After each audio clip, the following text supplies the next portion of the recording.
Hey everyone, my name is Christopher Manti, and yes, I am a real pastor. I'm ordained at the Iron Faith Fellowship in Wilmington, Delaware, as well as pastor of the End Time Church, which is an online-only church. You are welcome to visit. And I want to give you my thoughts on the NFL draft because, yes, not only am I a servant of Jesus Christ, but I'm a fan of football. So I wanted to give you some of my thoughts here today on the eve of the NFL Draft 2019. We're about, just minutes away now. Hopefully you find this interesting. First and foremost, of course, everyone loves quarterbacks. So let's go ahead and dive into that. Kyler Murray pretty clearly is the man right now and probably the first overall pick. We don't know for sure. The Cardinals are kind of weird like that, but it makes sense, it seems, for their new coach, Cliff Kingsbury, to pick a guy who he has wanted for a long time, back to his college coaching days. And so Kyler, of course, there's that little drama with will he play baseball or football. It seems like as soon as he found out he could be the top pick, he ditched baseball pretty quick. And what I see in him is, yes, it's basically a one-year body of work, but it's really impossible to not see parallels with a Michael Vick or Russell Wilson with him. So if I need a quarterback, and especially if I'm a throw first team like Kingsbury is going to want, you have to take him. He's really unpassable in the draft. So he's my top quarterback as far as potential. Dwayne Haskins is my next man up because he had the most spectacular. I'm a Big Ten fan, okay? Yes, you see, I'm a local Philadelphia area guy, world champion Eagles. Even if it's 2 years old, I don't care. I'm going to cherish that one forever. But Haskins, as far as Big Ten football goes, I like Michigan Wolverines and stuff like that. He tore up everybody in every way you can. He had the best Big Ten season since Drew Brees. So based on that, you got to think he's ready for the NFL right now. There's some question marks about his mobility and escapability. Is he going to be a guy that can get away from people once he gets pressure? Unknown. So potential, he's way at the top, but the question marks are definitely still there for me. One guy who a lot of folks are talking about is Daniel Jones from Duke. I don't know. I don't see a Pro Bowl in his future or anything like that. To me, he kind of reminds me of like a Jake McCown kind of guy. He's competent, he's smart, he'll learn the game. He'll probably be in the league for a long time, but I don't think he'll ever be a starter more than a spot guy. I see him as a competent backup who, emergency type quarterback. If I need a quarterback, I'm not really looking for him. Other than that, we've got Drew Lock, who is like the biggest arm, right? He's going to entice someone to take him, probably Denver. A lot of, drawbacks on him as well, potentially, but at least if NFL, if you can throw it, you're going to get a chance. So, Joe Flacco's done well for himself based on his arm, even Jay Cutler. So he could be that type of guy for sure. And then the only other guy I'm looking at is Will Grier from West Virginia. He's got a lot of good things going for him, and potentially somebody like the Patriots or someone who could pick him up to develop, and who knows, then the sky's really the limit for him because he's got all kinds of talent. People like Jarrett Stidham from Auburn or folks like that, I'm really not looking past those guys as far as quarterbacks who are NFL capable. All right, let's go on to running backs real quick.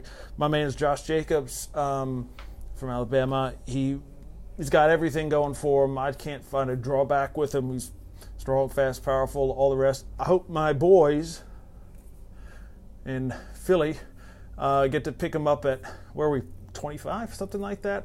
If he lasts till then, I'd be very disappointed if they didn't. Even though they acquired Jordan Howard, I'm not really a big Jordan Howard supporter, but Jacobs can certainly, I think, fill the need big time, or for anyone else who would want a real full three-down running back, although that's kind of going out of style. I understand that, but he's the man to me. Other than him, you're kind of rolling the dice a little bit. I like Justice Hill from Oklahoma State as well. Real good production. He's got the quickness and speed and things. I think he could be a good NFL player. There's one other guy, or two other guys, Elijah Holyfield from Georgia, who's, of course, the son of Evander Holyfield, who I always loved as a boxer. But this guy in college, he's just a real wrecking ball, who I think a lot of teams could use. I'm really looking forward to see what he can do on the right squad. And the other guy I'm looking at is Ty Johnson, Maryland. He might not even get drafted, to be honest with you, but to me, he's got everything you want. There's nothing that he can't do. And so I think he's a wild card, either a late round pick, mid round pick even, or even undrafted, somebody who can make some noise early, even in his rookie years. Ty Johnson from Maryland. All right, real quick, wide receivers. Don't worry, I'm not going to go through every position. We know nobody cares about offensive linemen. Marquise Brown is the wide receiver. To me, he's Deshaun Jackson part 2. He's really impossible to tackle. He knows how to run routes. He's a smart guy. One guy I don't think is going to do well, I think it's going to be a bust, is Metcalf from Mississippi.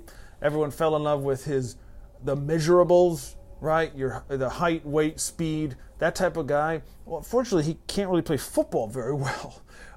That's what you usually get with these guys. Is he's okay. He might catch on and be a role player, or people are just going to love what they see as opposed to how he can play. And I'm not saying that he's terrible, but I think they're looking at him like a first-round guy. To me, he's not at all. His teammate, A.J. Brown, is much better prospect, I think. I think he's going to do much better in the NFL. Very exciting player. He might not even go till the second round, which is kind of a crime, but I like him a lot. Ohio State, Paris Campbell. Again, in today's league where speed and quickness and shiftiness and like the Tyreek Hills of the world, this is a guy you want as a complementary piece at least. Just throw it as far as you can and let Campbell go get it. He's that type of guy. I think he can make an impact in that way. Riley Ridley, that's of course the brother of Calvin Ridley in the NFL last year, 10 touchdowns right off the bat. So I think Riley's probably not as good, but he's definitely NFL caliber, very smart player. Hakeem Butler, Iowa State, big dude. I think I was looking at someone else later on. Oh yeah, Miles Boykin, Notre Dame. Miles Boykin, I think he could be a real excellent player. I mean, folks are saying like he's a 5th round or late round or maybe not even drafted. That's very insane to me. Anyway, I really like that player, Miles Boykin from Notre Dame. He could be a good player. Tight ends, there's only really 2 I think that you want. If you need one, you got to get either Hawkinson from Iowa or Irv Smith from Alabama. Those guys are stars. I think, in waiting. So definitely go after them. I'm not going to do offensive line. Even defensive players. The only guy, two guys I want to touch on real quick. Obviously, everyone knows Nick Bosa. He'll go 1, 2, or 3. He'll be a star caliber guy. I'm looking at Montez Sweat. He kind of has gotten passed over, and there's some kind of weird heart medical issue that they apparently found, but now as of like last night or today, maybe it's not real. Maybe he doesn't have a problem.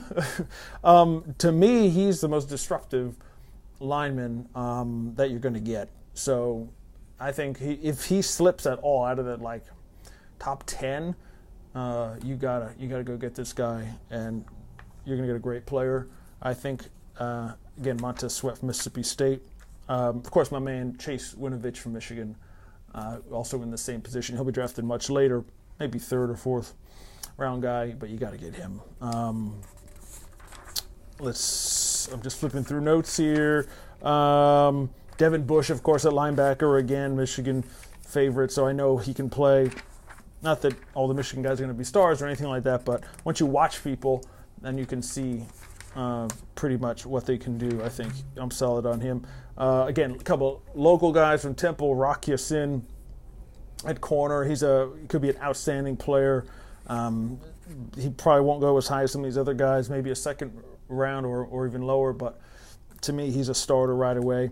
And then at safety, actually you can put him at quarter or safety, is from Delaware, Nasir Adderley. Nasir has everything you want. If he was at a bigger school, he'd be a lock, top 15, no doubt about it. He's everything you want for a corner and safety, either or. I mean, he's not a truck, hitter type of guy, but he knows everything. He's smart. He can play all these things. He can return kicks, all this stuff. So I'm looking at Nasir, hopefully in the first round. It'd be awesome to have a Delaware player go in the first and local guy. So those are my thoughts. Yes, the pastor's thoughts on the NFL Draft 2019. I hope to be back soon with some more things, some more pop culture things that you might be interested in, like Star Wars or the Avengers maybe. Who knows? But until then, remember, Jesus is the only way, the only truth, and the only life, and the only way to God is through him. So come to him, repent of your sin, come into the family of God. That's always job number one for me. Talk to you soon.